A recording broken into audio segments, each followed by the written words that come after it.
If your Android gallery is locked, don't panic. There are several ways to fix this. First, if you're using a Xiaomi device and have a MI account, you still have the chance to reset your gallery password. If not, you can access your photos through Google Photos instead. These are the photos currently in my gallery, and they are identical to the ones stored in the Gallery app. I'll open the Gallery app now to prove it.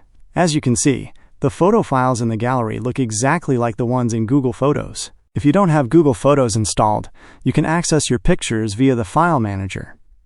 Once you open File Manager, look for the Images shortcut. This shortcut generally functions just like a gallery by displaying your photos.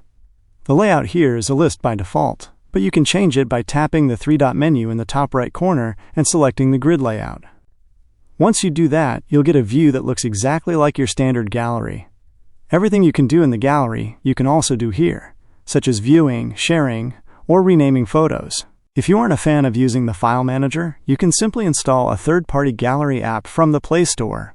By searching for the keyword gallery, you'll find plenty of options. One example is this lightweight gallery app, which is less than 10 megabytes. Even though this gallery app is relatively lightweight, it's actually quite reliable. Now that it's installed, let's check it out.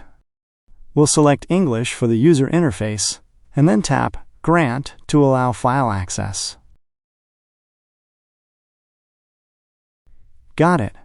All set. Now you have a brand new gallery. You can hide your old gallery app or tuck it away in an unused folder. Hopefully these Android tips were helpful. Don't forget to like and subscribe to the Droid Tips channel.